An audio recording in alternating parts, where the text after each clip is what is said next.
Hello and good morning to all my lovely students out there. I hope each and every one of you is doing good, right?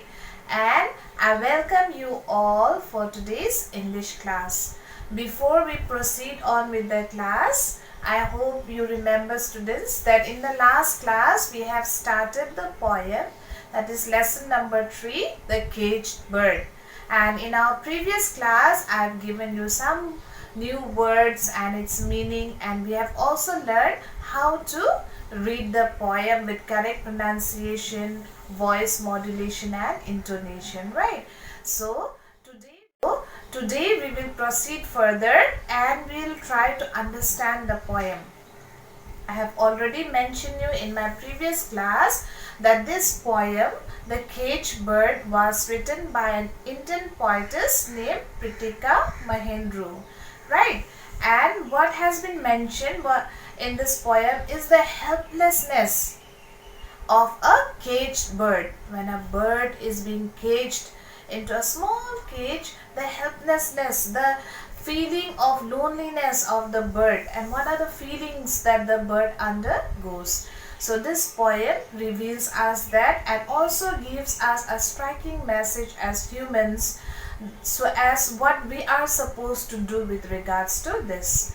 So the main objective of our class is to be empathetic towards the issues of birds and animals. Not just birds, even animals these days, no?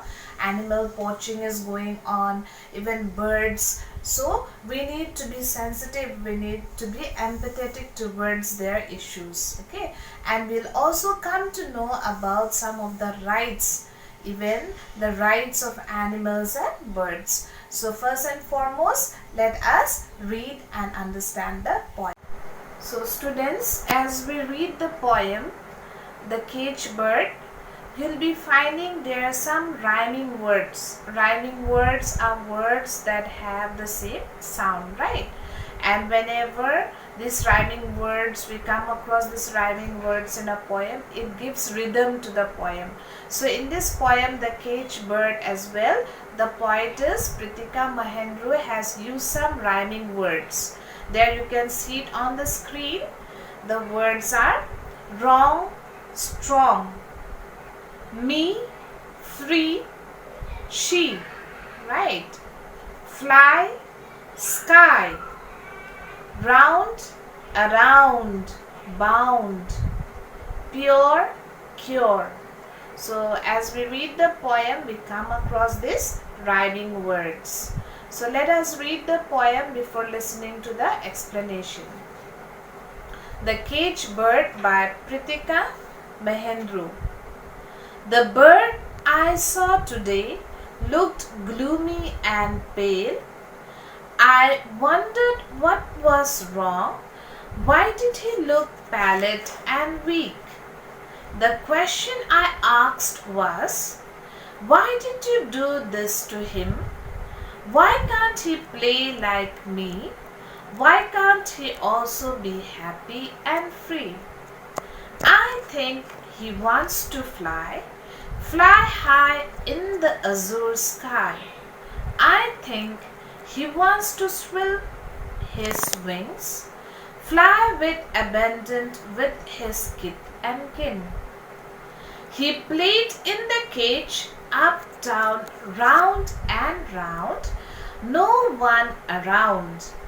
He was to that tiny space bound. He sings a sad song. He sleeps alone in rage.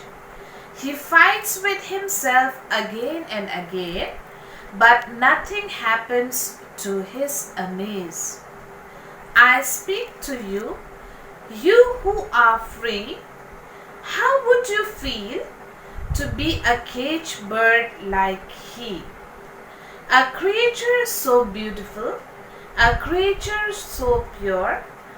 You tell me, human, what is the cure? So it's a wonderful poem.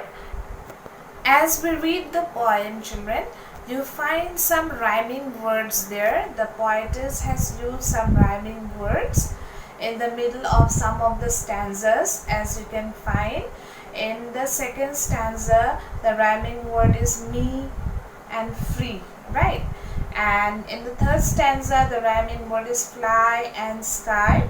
In the fourth stanza, round, around, bound, all these are rhyming words that are giving a rhythm to the poem, right? And in the second last stanza, you can see free, he, and in the last stanza, the rhyming words are pure and cure. So let us go to the explanation part, where we will be listening to the explanation and trying to understand what the poetess wants to tell us and convey the message to us. The poem. Those students who have the English textbook with you, please open up page number 14 of your English textbook. So as we read it, then I'll explain to you stanza wise. Okay. In the first stanza, the poem is The Caged Bird, written by Pritika Mahendru. The first stanza, the bird I saw today looked gloomy and pale. I wondered what was wrong. Why did he look pallid and weak? So the poetess here is saying that the bird which she sees on a particular day, what happens? Look very gloomy. I have already mentioned you what is the meaning of gloomy. Means without hope, very sad. Look gloomy and pale. Pale signifies what? It signifies that the particular animal or a person is very unhealthy, right? So looks very pale, right? And gloomy, very sad, without any hope.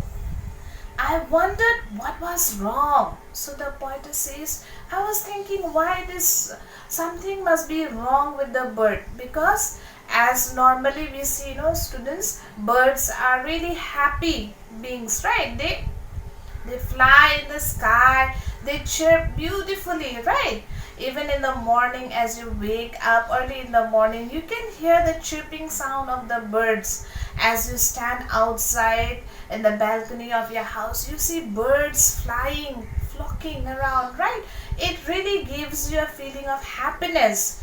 But this particular bird, as the poetess says, that when she observed the bird seemed to be very helpless, without hope, very sad.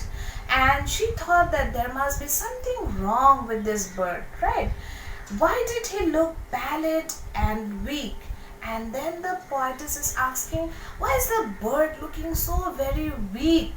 Okay, I have already told you the meaning of pallid means what? Dull, looking very dull, looking very weak. Okay, let us see the second stanza. The question I asked was, why did you do this to him? Why can't he play like me? Why can't he also be happy and free? So the poetess asks a question. Okay, and the question was being asked to all the human beings. The question was, why can't this bird be free? Why did you do this to him? That means the bird. Why is the bird being caged inside a small cage? And why can't the bird also play like me? Like how I am playing, moving around. I am free to move around. I am free to play around. But why not this small little bird? Why is the bird being caged and put inside a cage? And the bird is so sad. Why can't he play? Okay. Why can't he be happy and free like? And in the third stanza, as we read the third stanza, it is written as, I think he wants to fly. Fly high in the azure sky. Now the poetess in the beginning, she asked in the second stanza, she asks a question to herself and to others, that what is the problem with this bird? And then in the third stanza, she herself gives the answer to the question. She says that I think this bird is very sad. This bird looks very gloomy, without help, looks very weak. Because I think the bird wants to fly. And not just fly anywhere, fly high up in the azure sky. I have told you in the last class what is the meaning of azure. That is bright blue sky. Okay? So just imagine a bird. It is the right of a bird to fly, right? To flock, to chirp. When the bird is being caught and kept in a small cage, what must be the feeling going inside the bird, right? The feeling of helplessness. The owner of the bird gives small pellets of food, right? But then if the bird was free, it could move all around. It could feed on whatever thing it would want, right? But now the bird is what? The bird feels helpless. The birds feel lonely. The bird feel very, very sad. And now the poetess says that I know the reason behind the bird's sadness. The reason behind the bird's weakness is that it wants to fly high above in the azure sky. I think he wants to swell his wings, fly with abandon with his kith and kin. Now this two lines says that I also think that the bird wants to fly its wings, right? Fly its wings. Now in a small cage, the bird can hardly move. So it can hardly even move its wings, right? So here it says that the bird wants to swill. Swill, I have already told you the meaning. That means to move in circles, right? Remember students, in our previous class I have sent you a video where different kind of birds were flying, enjoying, right? Enjoying their flight, enjoying their freedom. So the poetess says that this bird also wants to enjoy, wants to swill, wants to move. Move with what? Fly with abandon with his kith and kin. Abandon means, with abandon means without free, that means without care. Now that the bird is being put inside a cage, there are so many thoughts going on, right? And the bird is very sad. But when it was with its kith and kin, means relatives, the bird also has its own family members. When it would fly with the family members without any care, right? It would feel very, very happy and joyous. So that is being revealed in the third stanza. Let us read the fourth stanza. He played in the cage, up, down, round and round, no one around. He was to that tiny space bound. That's a very sad thing. The poetess observed the bird and finds that the bird somehow copes with its life, right? The life inside a cage. And the bird wants to do what? Wants to play. And it has been written that he played in the cage. There is not enough space in the cage. Only up, down, and what is written? Round and round, round and round of the cage. And he was to that tiny space bound. So the bird was restricted. The bird was only restricted to a small cage. Even though the bird wants to fly, the bird wants to explore the world, it's not possible. Even though the bird wants to be happy, it's not possible because the bird has been kept in a small tiny cage. It's such a pathetic condition, no? Such a sad condition for the bird. Now the next stanza says that he sings a sad song, he sleeps alone in rage. Now the poetess says that the bird doesn't sing a happy song, doesn't chirp with happiness. Rather the bird sings a very sad song, maybe thinking about its family, relatives, friends, right? The time when he was spending with the family members and relatives before being caught and put inside a cage. He sleeps alone in rage. Now the bird even at night sleeps alone in rage. Rage means anger. It's very, very angry. Why? Because it has been caught and forced to live inside a cage. He fights with himself again and again, but nothing happens to his amaze. Now here it has been stated that the bird has nobody to play, has nobody to share feelings, has nobody to fight. He fights with himself, right? He fights with himself. The bird fights with himself. But then, again and again, but to his amaze, he finds that nothing happens. That means nothing has happened. He fights with himself again and again, but nothing happens to his amaze. Fighting for freedom, fighting to be free and flying with its family members, but nothing happens. It's not possible for the bird to go and live a free life anymore, since human beings have already caught it and captured it and put it inside a small little cage. Now the poetess says, I speak to you, you who are free. Now the poetess says that I want to speak. After seeing the helplessness of the bird, now I want to speak to the people who are free. That means people like humans, like us, we humans. She says that, how would you feel to be a caged bird like he? Okay. Now she has a question. If you were in place of that caged bird, if I would put you inside the cage, how would you feel? Now I have already mentioned we are in a lockdown period, right? We are restricted and we feel very bored. We feel that we cannot enjoy our life to the fullest.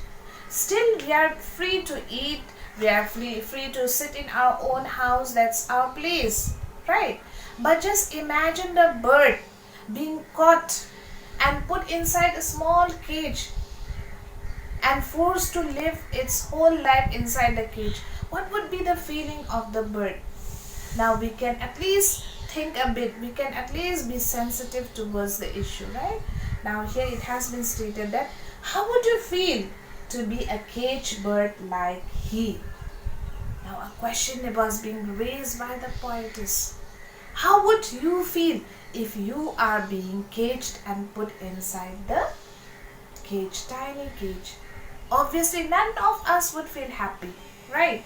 We would feel really, really sad, unhappy when we don't get our family members, when our family members are not there beside us, when we are all alone, we are being restricted, alone. We really feel sad. A creature so beautiful, a creature so pure, you tell me, human, what is the cure? So the poet ends the poem with a very alarming question to analyze we as humans. The poetess says that the bird is such a beautiful creature, such a pure creature. It doesn't harm other animals or other creatures, right? As such, right? So the question is to humans like us, you tell me, human, what is the cure? So what is the cure? How can we find the solution to this problem? So this is such an amazing poem and alarming poem. Really, it shakes us and it makes us sensitive towards the issues like of animal poaching, right, students? Now many of you might also have birds being caged at home. So I would request you all, please do not do that and do not force your parents to go and get birds, even aquariums and all, where we keep the tiny lovely fishes there. The market, the business will go on as long as the demand is there, right?